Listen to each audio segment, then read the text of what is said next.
இவ்வளவு காலம் தேசிய கீதம் ரவீந்திரநாத் தாகூர் அவர்கள் எழுதிய ஜனகணமன என்பதுதான் அரசு நிகழ்ச்சிகள், தனியார் நிகழ்ச்சிகள் யாவற்றிலும் இசைக்க பெற்று வந்தது. ஆனால் அண்மை காலமாக பாரதிய ஜனதா கட்சி வந்தே மாதரம் பாடலை நேஷனல் சாங் என்கிற பெயரில் எல்லா நிகழ்ச்சிகளிலும் இசைத்தே ஆக வேண்டும் என்ற கட்டாயத்தை ஏற்படுத்தி வருகிறது. அரசமைப்பு உருவாக்கிய காலத்திலேயே அரசியல் நிர்ணய சபையிலேயே இந்த இரண்டு பாடல்கள் குறித்தும் விவாதங்கள் நடந்து ஏகோபித்த முடிவாக ஜனகணமன என்கிற தாகூரின் பாடலை தேசிய கீதமாக அரசியல் நிர்ணய சபை அங்கீகரித்தது. தேசிய பாடலாக வந்தே மாதரம் தேவைப்படும் சூழலில் பாடிக்கொள்ளலாம் என்கிற அடிப்படையில் முடிவெடுக்கப்பட்டது. அது கட்டாயப்படுத்தப்படவில்லை.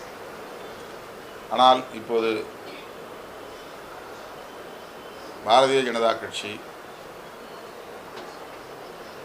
அதை பாடியாக வேண்டும், அவமதித்தால் தண்டனை வழங்கப்படும் என்கிற அளவுக்கு ஒரு கட்டாயத்தை ஏற்படுத்தியிருப்பதன் மூலம்தான் இந்த விவாதங்கள் நடைபெற்று கொண்டிருக்கின்றன. தமிழ்நாட்டில் கூட தமிழ்த்தாய் வாழ்த்து பாடலை கடைசியாக பாடும் நிலைக்கு தள்ளப்பட்டது. நம்முடைய சட்டமன்றத்தில் முதல்வர் இதற்கென்று தனி தீர்மானம் கொண்டு வந்து தமிழகத்தில் அரசு விழாக்கள் அனைத்திலும் தமிழ்த்தாய் வாழ்த்துக்குத்தான் முதலிடம் என்கிற நிலைப்பாட்டை எடுத்திருக்கிற சூழலை நாம் அறிவோம். ஆகவே எந்த ஒரு கருத்தையும் அல்லது நிலைப்பாட்டையும் திணிப்பது கூடாது. அதுதான் ஜனநாயகம். வந்தே மாதரம் பாடலில் மதம் சார்ந்த கருத்துக்கள் உள்ளன. அதனை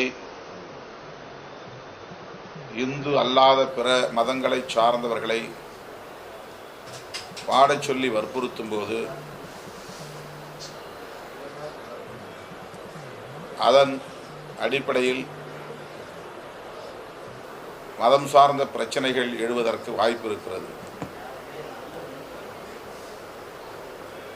இந்து அல்லாதவர்களை அல்லது இஸ்லாமியர்களை, கிறிஸ்தவர்களை அந்த பாடலை பாடும்படி வலியுறுத்தும் போது, வற்புறுத்தும் போது அவர்கள்